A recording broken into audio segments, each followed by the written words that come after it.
Before Zack Snyder made a name for himself by directing blockbuster superhero movies like Watchmen, he broke into the scene with a bang, an unexpected hit starring Gerard Butler. The movie was an adaptation of a 1998 graphic novel by Frank Miller and was based on the famous Battle of Thermopylae, where King Leonidas of Sparta led his 300 men into battle against an overwhelming enemy force. The narrative redefined masculinity for many, and while you can sit back and criticize technical mistakes and historical inaccuracies, the fact remains that this movie is as much of a cult classic as Braveheart or Gladiator. In this video, we'll be bringing you some insane facts about the movie, from unknown behind-the-scenes trivia to unexpected connections that'll give you more perspective when you watch it the next time. Buckle your seatbelts because this is 20 insane facts about 300 explored. Before we get into the list though, we do have a very small request. If you like our content, please support us by subscribing to the channel. It's a small click for you, but for us, it means a lot. Thank you. Let's begin.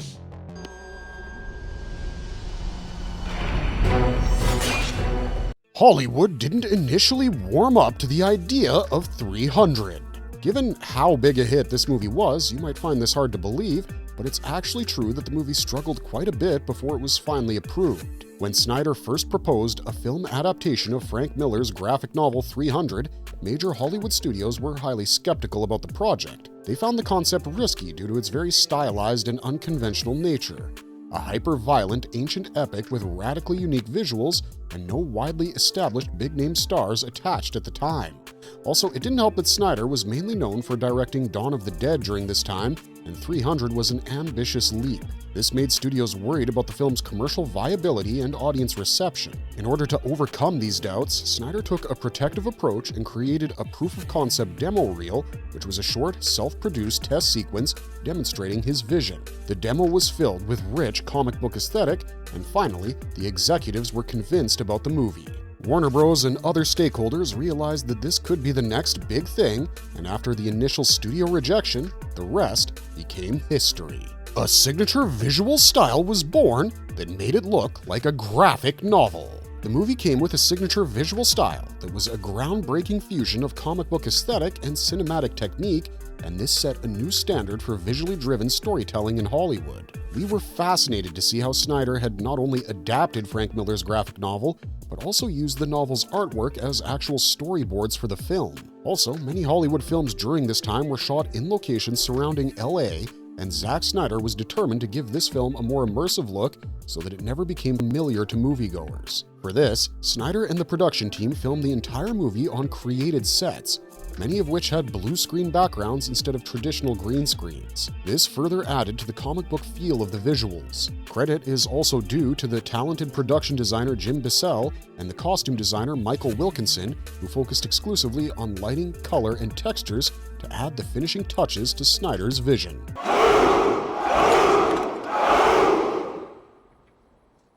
How did the cast end up in such perfect shape? Every time we watch this movie, we get this adrenaline rush to work out for a few days before it fizzles out again. You know what I'm talking about here, because every man in this movie is in perfect shape. This didn't happen randomly, and their grueling training regimen was also a part of Zack Snyder's vision. The cast of 300 underwent an incredibly intense and rigorous training schedule to achieve the iconic, muscular, battle-hardened Spartan physique. This was a necessity for the film because all the major actors appear shirtless and needed to convincingly portray their fierce warrior look. As a result, all the male cast members participated in an 8-week training camp before the filming even began. They were led by professional trainer Mark Twight, who was a renowned mountain climber, and he designed the training process in such a way that the body would never adapt to it. The workouts were changed every single time to shock the muscles, and it all worked wonders because Snyder cast actors who were generally in decent shape already. They did everything, including traditional weightlifting, high-intensity circuit workouts, bodyweight exercises, and challenges to build their endurance. The trainer later confessed that he pushed the actors beyond all limits and harder than he had ever pushed anyone before, including athletes and Navy SEALs. The result is there for all to see. This is Sparta! The original plan didn't involve yelling out, "This is Sparta!" I think we can all agree that this stands out as one of the most iconic moments in the film. Gerard Butler, who played the role of King Leonidas of Sparta, responds to the threats of the Persian ambassador with the line, "This is Sparta," followed by a powerful kick to the arrogant ambassador, who's sent flying into a deep well. Now, this is a scene that was also a part of the original graphic novel, and even the screenplay of the movie had the dialogue. However, the dialogue was supposed to be delivered normally in a firm voice. On the day of filming this sequence, Gerard Butler kept getting it wrong, and there were several takes wasted on perfecting the scene. This is when he asked permission from Zack Snyder to amp up the intensity of the scene, and the director obliged. Later, while speaking to The Hollywood Reporter, Butler revealed that he screamed so loudly during the scene that the actors near him had to cover their mouths for fear of laughing out loud. He then asked the director if the scene was a bit much with the scream, but Snyder responded by saying that, well, it was too much, it was awesome. That is how we got the iconic growl of pride and masculinity as the Persian ambassador gets shown his place for carrying his arrogance and dismissive attitude. 300 had very minimal use of practical effects. The movie relied far more on digital and visual effects than on traditional on-set practical effects, and if you rewatch the film now, that's pretty evident. While the narrative is extremely bloody, only about 2 gallons of fake blood were used during the entire shoot. All the blood that you see during the battle sequences was created through digital effects in post-production rather than through pumps or the usual splatter techniques on set. The presence of real physical sets was minimal as well, and the actors performed in front of empty blue or green backgrounds. Thus, all environments, from the skies to many of the props and backgrounds, were created digitally later. The crucial battle scenes, for instance the ones where the Persian soldiers fall from dunes or are struck down, were filmed with actors performing the stunts by falling onto padded safety mats hidden from camera view. The digital artists also added elements like decapitations, blood spurts, and the monstrous Persian characters post-production. Honestly, we're huge fans of practical effects, and we believe old is gold, but we do make an exception for 300 because this movie looks stunning, and it also manages to capture that living comic book appearance that it strived for.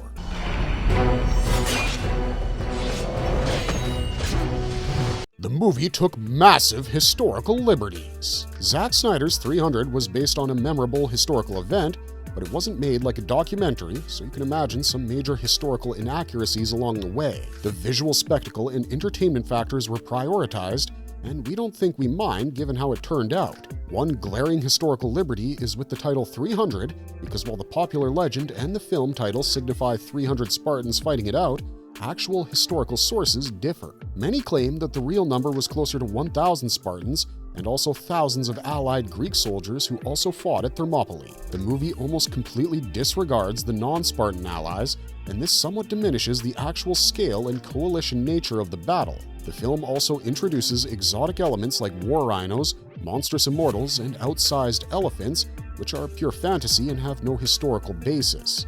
War elephants weren't used by the Persians until over a century after this battle. The creative liberties also extend to the timeline, weapons, and tactics, and even with all these inaccuracies, it takes nothing away from the glory and legacy of the brave warriors who took on a far superior force without second thought. We almost had Brad Pitt as King Leonidas. At this point, nobody will debate the contribution of Gerard Butler in the success of the movie, but as it turns out, he wasn't the first choice for Zack Snyder when he first thought of the idea. He originally wanted Brad Pitt as King Leonidas, and this was largely inspired by his performance in the 2004 film Troy, where he played a similar role as the legendary warrior Achilles. However, Brad Pitt had other commitments and he couldn't allot dates for the movie. Also, he probably wanted a break from playing this kind of character and didn't want to be typecast in the industry. Regardless, the role then went to Gerard Butler, and the rest is history because he simply owned the role of King Leonidas. We wonder how it would have turned out with Brad Pitt in the movie, and given his star power during the time,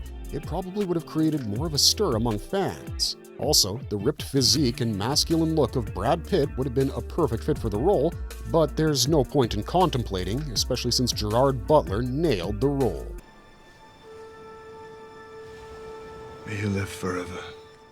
Gerard Butler sustained some injuries in the process. We've already told you all about their taxing training regimen for the film, and it's not surprising that such a tough schedule would take a toll on the body. Many of the actors sustained minor injuries in the process, and even Gerard Butler had his own struggles. He later described the process as the hardest thing he'd ever done, and the transformation was so dramatic, and magazines back then featured the routine, and the 300 workout became famous among gym goers. Also, Gerard Butler sustained some injuries as well.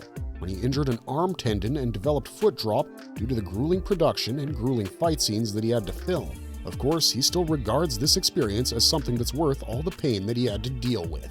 The Tree of the Dead was inspired by a real-life incident. There are times when we find out that facts can be more haunting than fiction, and this is one of those moments. Do you remember the powerful Tree of the Dead scene in the movie when the Spartans marching to Thermopylae came across a massacred village? Here, they witnessed a disturbing warning left behind by the Persians in the aftermath of their slaughter. They left a Tree of the Dead made up of the villagers, and the scene immediately makes you aware of the dangers awaiting our heroes and the sinister force that they're up against. The scene was actually a last-minute addition that came together when Warner Bros. Asked Snyder and co-writer Kurt Johnstad for a scene that showed the impact of the ruthless Persian advance on Greece. Kurt knew about this real-life story, which was very similar, and this took place during the conflict in the Balkans. He pitched it to Snyder, who was impressed by the powerful imagery. Kurt later revealed that he heard about this incident where an entire village in the Balkans was massacred and the villagers were strung up in a tree. We have to agree that this horrific idea leaves behind quite a lasting impact on the audience. Xerxes would have been 10 feet tall. The idea was to make the Persian king Xerxes stand out as an imposing figure, and this was supposed to be someone a lot taller than King Leonidas. In Frank Miller's graphic novel, he had made Xerxes tower over Leonidas in terms of height, and the production team initially planned to keep this height faithful to the source material. They even constructed a geographical test, and in this result, Xerxes measured 10 feet in height. This almost made him look like a giant in front of Gerard Butler's King Leonidas, and Zack Snyder found this to be outrageous and unnecessary. Finally, the character was made to appear 7.5 feet tall, which was still enormously tall, and the basic idea to make him stand over Leonidas still worked fine. Or at least it was still in the realm of human, because the actor who played Xerxes in the movie, Rodrigo Santoro, was almost the same height as Gerard Butler. What you see on screen are basically several camera tricks and post-production effects that were put together to sustain the illusion. Apparently, Rodrigo was happy with his final look and his costume because it was simply too cool to hate.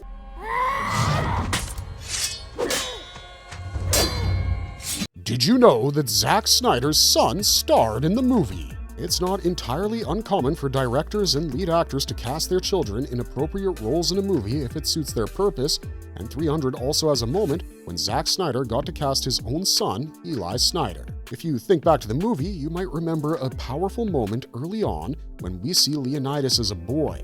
He's shown engaging in the harsh and brutal training that eventually turns him into a fierce warrior. The scene is very important because it's meant to evoke the agoge, the brutal regimen of training and indoctrination that every Spartan had to go through. The movie version depicts the final moments of this training regimen as a face-off against a wolf, but the reality was a lot darker because the Spartans graduated by slaying a helot, the slaves or serfs of Sparta.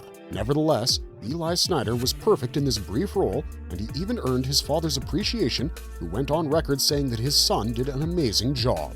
The movie was filmed chronologically. The movie 300 was filmed in chronological order, which meant that all the scenes were shot in the same sequence that they would appear in the final movie. This is definitely not the usual practice of shooting scenes in Hollywood, and they're usually filmed non-sequentially based on the location, actor availability, or production needs. However, there are some clear advantages of filming this way. Actors like Gerard Butler got to experience the events and characters as they were supposed to happen, and this helped their emotional performances feel more natural. Also, the physical toll on the actors increased as the filming went on, which was perfectly suited to the demands of the film. The cast grew progressively fatigued on screen and in real life because of this grueling training regimen that we've already spoken about, and this mirrored the journey of the Spartans and their hardship as they faced overwhelming odds against the Persians. Another benefit was that the visual effects team and director could immediately build upon footage from earlier scenes, and this ensured consistency in the stylized look and story progression of the film.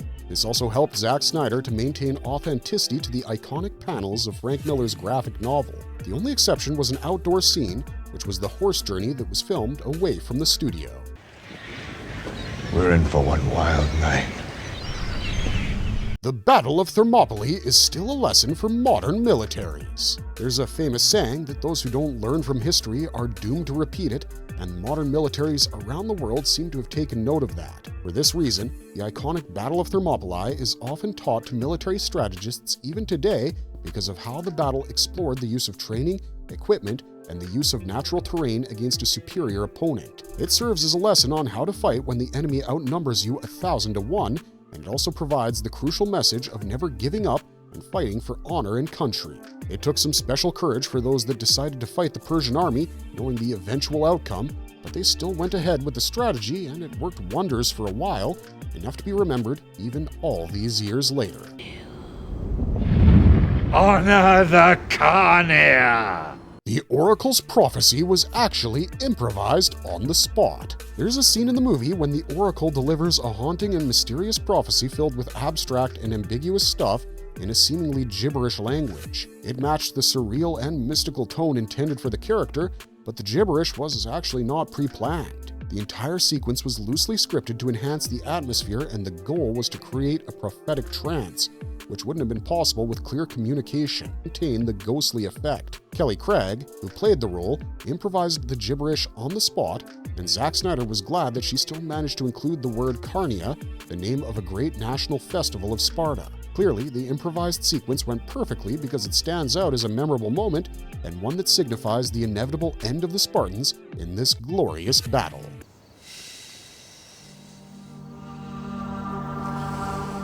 The love scene in the movie was choreographed like a wrestling match. Zack Snyder didn't have much experience on how to shoot an intimate scene, and he chose to handle it like a pro. The love scene between King Leonidas and Queen Gorgo in 300 was choreographed by Zack Snyder deliberately like a wrestling match. This approach was taken to make the actors feel less awkward during the intimate and physically demanding scene. Snyder and cinematographer Larry Fong modeled the scene's choreography in such a way that the physical movements resembled wrestling rather than a typical romantic encounter. This was because shooting love scenes can be very uncomfortable and embarrassing for actors, involving instructions like adjusting body positioning awkwardly. By treating it like a wrestling match, Snyder aimed to create a more natural and manageable atmosphere, allowing for the scene to feel intense and believable without the actors getting self-conscious or out of sync. In the end, Snyder felt that this unique technique worked out well for filming the scene.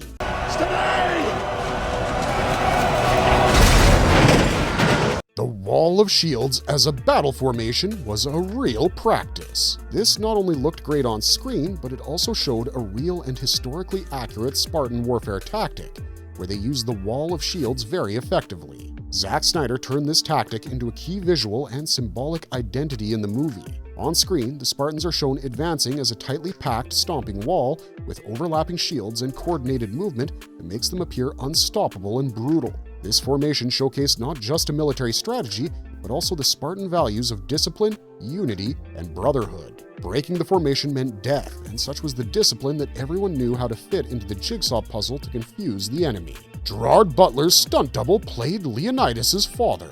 There's always this thing about stunt doubles where they have to resemble the actor in question so that it doesn't look weird on screen. Someone like Gerard Butler had the best of stunt doubles selected for his role in this movie, and it worked out in more ways than just the fight scenes. There's a scene that features Leonidas' father, who bears a striking resemblance to him, and it was a great idea to cast Butler's stunt double for the role. Tim Connolly had his hands full as an actor and a stunt double, but it worked out nicely for the movie. The younger version of King Leonidas was Zack Snyder's son, and it looked convincing enough, but Leonidas' father stole the show in terms of sheer resemblance.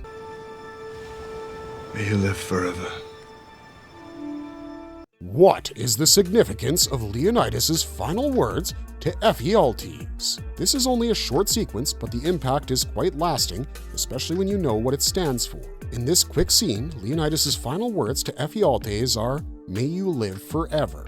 Now, this might not sound or even seem like an insult, but it is one in Spartan culture. The hunchback's desire to be a Spartan is condemned through these lines because every Spartan desires to die on the battlefield. In fact, the impact of this betrayal during the Battle of Thermopylae was so much that the word Ephialtes entered the Greek language to signify a nightmare or to describe a terrible act of betrayal. Recycled props worked nicely for the film. This movie used a lot of props from earlier hits, and this helped to cut costs quite a bit. The weapons in the film were actually used in previous war epics like Alexander and Troy, and they were recycled to fit the purposes of 300. This isn't a completely uncommon practice, and we think it makes a lot of sense to do when the props are so available. There are even records of movies using the same sets and practical effects, so reusing props is really no big deal. Warner Bros. Was genuinely surprised by the massive success of the movie. We did start this video by saying that Hollywood didn't immediately warm up to the idea of 300, and even after Warner Bros. Went ahead with their plan, they were skeptical about the box office performance. Thus, they were genuinely surprised by the commercial success of Zack Snyder's 300, which shattered expectations with an opening weekend gross of $70 million in the United States, a record for a March release and for R-rated films. Studio tracking before release indicated only moderate public awareness and skepticism due to the film's lack of major stars, its R rating, and its graphic novel source material, which was considered niche. Executives initially anticipated the film would perform decently, but the massive box office turnout, more than double internal projections, sparked industry-wide amazement. There were some key factors to this surprising success, including the film's stylized visual approach, aggressive fan-driven marketing, including a Comic-Con preview and a MySpace tie-in campaign allowing users to store 300 photos, and strong online buzz. But the studio didn't expect this stuff to lead to blockbuster-level results.